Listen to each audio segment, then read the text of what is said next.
Hello guys, and welcome to another episode of my lecture. On today's episode, we'll be talking about the double rule of ratification. So what does the double rule of ratification mean, and how does it apply to company law? Basically, let us look at the rule under section 90 sub 2. What does it say? It says that the authority of an officer or agent of the company may be conferred prior to any action by him or subsequent ratification, and knowledge of such action by the officer or agent, and acquiescence by the members of the company or by the directors or by the managing director for the time being shall be equivalent to ratification by the members in general meeting, the board of directors, or managing director, as the case may be. Very important to this is the fact that ratification here is two-pronged. What does that mean? It means that for there to have been a valid ratification, there must have been knowledge. All the members in general meeting, where the powers have been conferred on the members in general meeting, which is very, very important. It is where the powers have been conferred on the members. Then it is only the members that can delegate if the article so provides.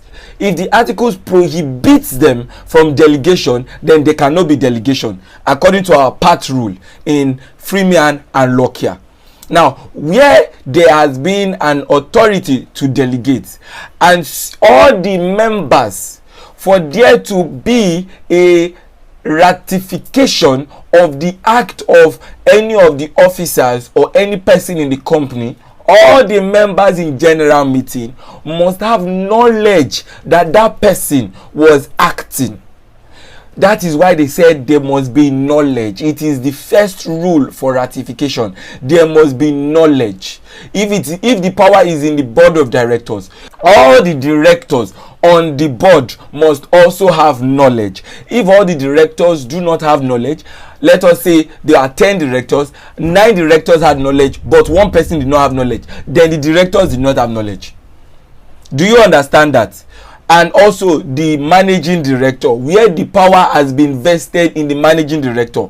Know that this rule will apply where the power that the person has exercised is such that has been vested in somebody or in a body who had the power to carry out that thing in the first place. And not just that, who has the power to delegate.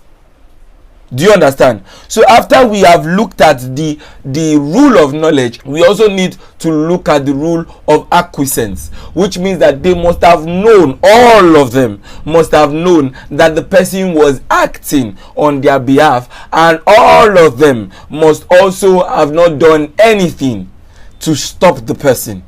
There was no move by the board to stop. There was no resolution by the board or by the members in general meeting to stop. They looked at the person as the person acted. That was what happened in Freeman and Lockyer. The board of directors in Freeman and Lockyer knew that K was acting for them, but they acquiesced in such action that they did not come together, make a resolution to stop K. Instead, they looked at him until K entered the contract that, binded the company. Now they wanted to run away from liability, saying that K did not have the authority. But the court held that yes, K did have the authority. Do you understand? So therefore, this is the double rule of ratification as we can find in section 92. Do you understand? Also, very importantly for us to look at is section 93. What does section 93 say?